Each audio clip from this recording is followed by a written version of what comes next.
حبايب قلبي عاملين ايه؟ يا رب تكونوا كلكم بخير وبصحة وسعادة. نبدأ الفيديو ببركة سيدنا النبي ونصلي على الحبيب المصطفى.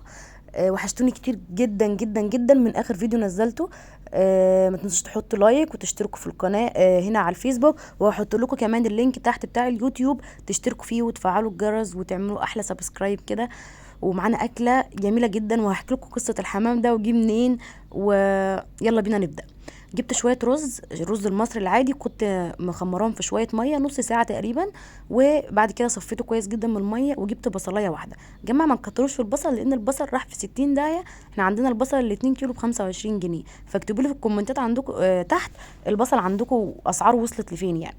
هنا جبت هنا نص معلقه كده من الفلفل الاسود، كنت لسه طحناه فكان لسه في المطحنه زي ما هو، وشويه ملح.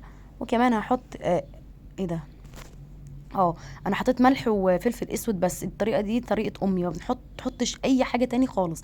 ملح وفلفل اسود والسمنه، سمنه بلدي، لازم تكون سمنه بلدي يا جماعه. وتدعكي بقى كل الكلام ده كويس جدا مع بعضه كده، تخلي كل حبايه رز متغلفه بالسمنه والفلفل الاسود والملح. ما تكتريش بهارات اكتر من كده في الفراخ المحشيه او الحمام المحشي، بيبقى تحفه. طبعا الحمام بتاعك لازم يكون مفتوح من تحت الجلد كويس جدا. طبعا يا جماعه انا مش انا اللي منضفاه، والله مامتي هي اللي منضفاه ليا، ربنا يديها الصحه يا رب. عايزه اقول لكم بقى، الحمام ده جالنا منين؟ جالنا من عند الله والله يا جماعه.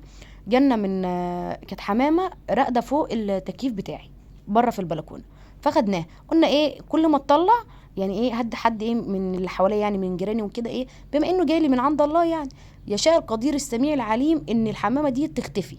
والله العظيم ما رقدتش تاني. ليه بقى؟ من كتر النق. ده الحمامه، ده انتوا عندكم حمام راقد، ده انتوا مش عارفه ايه، طب ده الحمامه اللي راقده عندكم دي ده اصلها بتاعتنا. طب بتاعتك إيه؟ طب انا اعمل لها ايه؟ اطفش؟ هي طفشت لوحدها.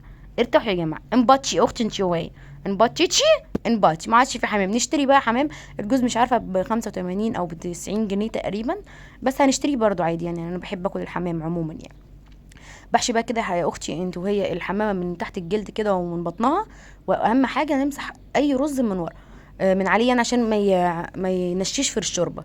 ونكتف بقى ايه، نرجع ايديها لورا كده كانها نايمه ومتجعسه كده ايه على السرير. ايوه زي ما بقولك كده والله، اسمعي مني. اهم حاجه بروح فاصله الرقبه بتاعتها من فوق عشان يبقى زورها كده ايه كبير ومليان رز كده، وتبقى حماميه بنت ناس كده. شايفين اصلا الحمام ده كان صغير كمان، ما بحبش الحمام الكبير يعني ايه، يا دوبك خلاص ابوه يكبره كده واشيله من تحت ابوه. ايوه شايفين يا سيدي. والنبي يا اختي انت وهي ما تنساش تحطي لايك. مش لازم كل مره افكرك انك تحطي لايك، حطي لايك يا حبيبتي كده وما تسرحوش، انا بفكركم حبيب قلبي. هنكتفه بقى كده كويس. ولو يا اختي التوته بتاعت الحمام انقطعت معاكي ومعرفتيش تعمليها، بخيط يا امي وتروحي لما الرجلين على بعض وربطاهم كده وبالتوته، وتروحي مربطاها ايه تربيطه محترمه، ولا هتفك منك. هنا بقى الرز ده مش هنرميه، انا كنت هعمل رز بشعريه بس عشان فاض مني رز قلت مش هرميه، وهتشوفها دلوقتي هعمل بايه. هجيب بقى هنا شويه كده من الخضار، بما اننا عاملين ايه، احنا عاملين دايت. جبت بقى بتنجان 2 بتنجان يا جماعه، وهقطعه بالحجم ده مش حجم صغير قوي علشان ما يتهريش مني. وبطاطس 2 بطاطس، انا مش عارفه عندي اللغه لساني ماله. وكوسه كتير بقى، كتير كتير يعني، لان انا بحب الكوسه جدا بالخلطه اللي انا هقول لكم عليها دلوقتي. وقرن فلفل كمان عادي. هجيب بقى الخلاط عشان نعمل التتبيله، هنتبل بيها الخضار ونتبل بيها الفراخ، لان انا هدخل الخضار دوت مع الفراخ الفرن. وهنا احط طماطميه بصلايه شويه ملح شويه فلفل اسود، وكمان شويه من ال11 بهار بتوع كنور اللي انا بقول لكم عليه كل مره. تحفه يا جماعه تحفه. شويه من الصويا صوص، وكمان شويه من دبس الرمان. مش موجوده عندك صويا صوص عادي جدا مش هتاثر، بس لازم دبس رمان. وهضربهم بقى ضربا مجرحا حتى يستغيثوا. هجيب بقى الخضار بتاعي ده واديله بقى ايه شويه من التتبيله دي. جماعه بتروح في حته تانية والله العظيم تحفه.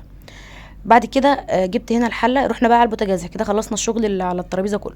جبت هنا حله، حطيت ورقتين من ورق اللوري وشويه ملح وبصلايه وحبتين من الحبهان، وهسيبها بقى تغلي. اول ما تاخد غلوتين 2 بعد كده بهدي النار شمعه خالص. الحمام لازم يتسوى على النار هاديه جدا جدا.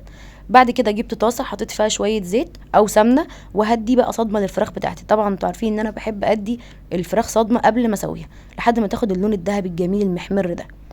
بعد كده هشيل الفراخ كده من الطاسه، وهنزل بقى بقيه الخضار اللي انا تبلته، وهديها بقى تقليبه يمين وشمال كده.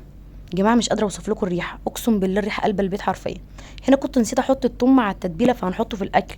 اخواننا اللي ما بيحبوش الثوم، جماعه انا بحب الثوم على الرغم ان هو بينفخ لي بطني وبيتعب لي قولوني، بس انا بحبه ومش هبطل احطه في الاكل لان الثوم مفيد جدا جدا هو والبصل، فحطوه في اكلكم يا جماعه.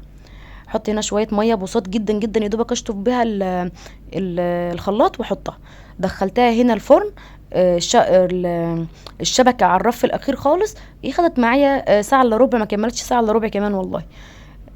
هنا جبت بصلايه وحبه زيت وحط عليها الرز اللي كان فاضل من الحمام، وغسلت شويه كمان صغيرين وحطيتهم، وشويه ملح وفلفل اسود صغيرين جدا جدا، وعملنا احلى رز بالخلطه يا جماعه، اللي هي نفس الخلطه بتاعه الحمام المحشي والفراخ المحشيه، تحفه. حط عليها نص مكعب مرقه بس كده، او لو عندك شوربه زوديه بالشوربه بيبقى تحفه يا جماعه. انا عايزه اقول لكم ان انا نسيت اصور وانا بزوده الشوربه. الرز بتاع الخلطه ما بتزودهوش شوربه كتير، يعني مش عقله صباع زي ما انا كنت بقول، لا.